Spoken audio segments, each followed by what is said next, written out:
What's going on? I got a nice little workout. I like this one because it's more of a full body workout as opposed to a lot of my workouts. Even when I try to balance them out, they feel like either a lower body or an upper body workout. And this one's got a nice feel to it. If you go through it on time with short rest, it's got a nice metabolic effect to it too, because you're switching back and forth. There's a lot of slow time under tension reps, and then there's a little bit of some faster body weight exercises. And so it can get you, breathing nice and heavy, get your heart rate up, so you can get not only the strengthening and the core strengthening and the upper body and lower body strengthening benefits, but also get some of that calorie burn that some people are after. So we're going to start with a seated row. I have done these in the past. A lot of times I have looped my band out this way. Somebody showed me a new way to do it, and that is to go that way. It does require a little flexibility. You have to be able to get down there by your toes, but it's a lot more stable, and it's shortened up my red band, and it just feels a lot better. It's probably just as tough as the next band up, but it feels a lot more fluid in the way that it pulls.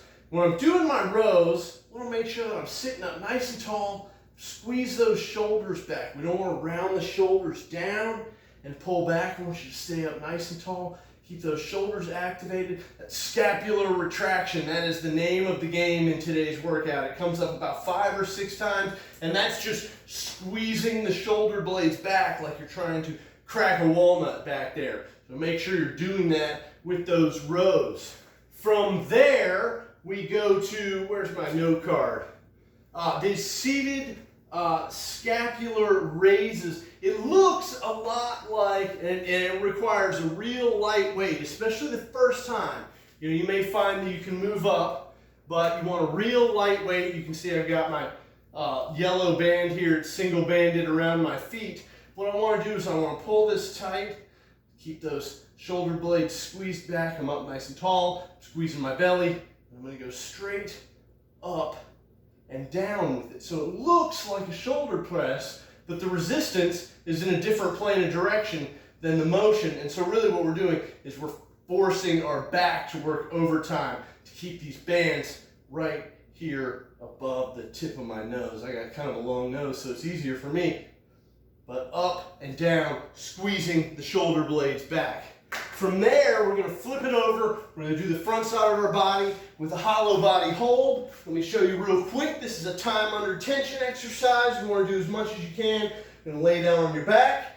And what we want to do is we want to lift up the upper body, lift up the lower body, try to make like a banana or a curve or a hollow area with our body with as little ground contact as possible. I want you to look at your belly, and if you see this ridge poking up in your belly, I want you to pull your belly button down and flatten it out and feel that difference. Feel how you can feel that pulling on your abdominal muscles. It's going to pull your stomach in tighter, give you that nice six-pack that some folks are after. Six-packs are made in the kitchen. From the hollow body, we're going to stand up.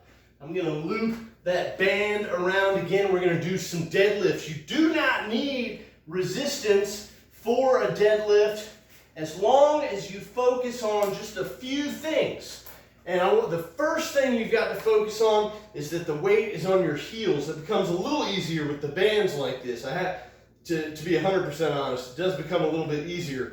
The next thing that you really want to focus on is that the motion is sliding your hips backwards towards the wall, towards the fence, towards whatever's behind you, keeping your shoulders retracted, that scapular retraction, keeping the shoulder blades pulled back so that all of the motion is originated through the lengthening and shortening of the hamstrings. When you feel it at the bottom, if you feel it in your lower back, if you feel it in your arms, if you feel it in your shoulders, you're not doing it right. Down here at the bottom, you should feel those hamstrings come alive as they get stretched out under tension, and then I want you to push those hips back forward.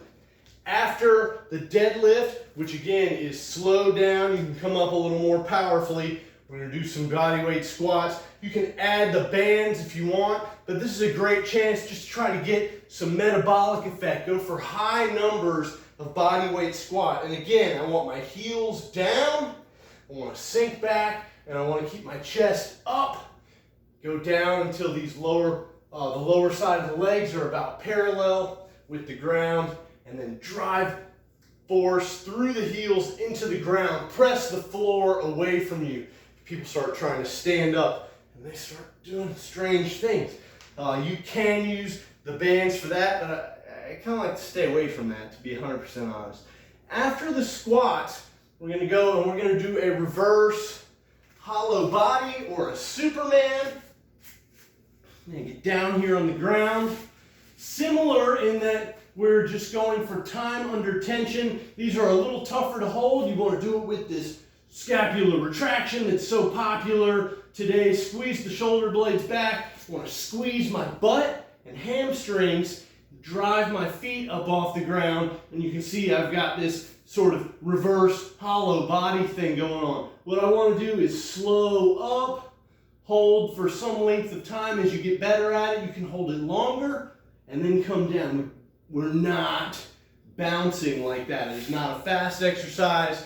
Anytime you're doing the flexion of the spine, you don't want to do that fast. Nice and slow and controlled. That is a time under tension exercise. From there, we're going to the bear 5 taps. All about shoulder stability and lighten those quads up because they're turned on the whole time. Wrists under shoulders, knees directly beneath my hips. I'm going to turn it on by pushing the toes into the ground. That drives the knees up, and that's right where I want them to stay, this high off the ground as I touch or tap 5 spots on my body on each side. We start with the hands.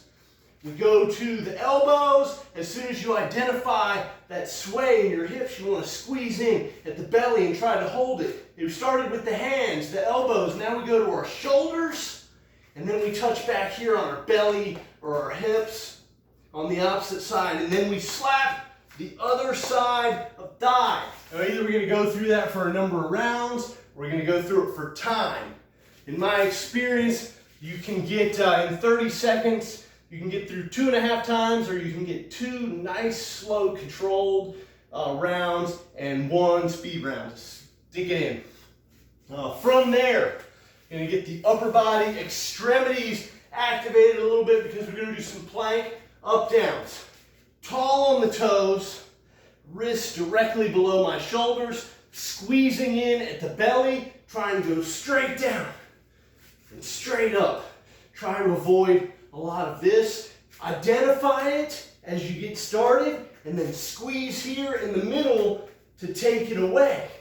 Another thing I want you to think about is changing the order as you go up and down. Go down on the right and up on the right, and down on the right and up on the left, and all of that. It keeps it a little more interesting, and I am a balance freak. It probably means way more to me than it should, but it makes me feel good. Those are your 8 exercises. A great metabolic, full body a workout that I think you can really enjoy and can be programmed a lot of different ways. So I hope you have a lot of fun with it.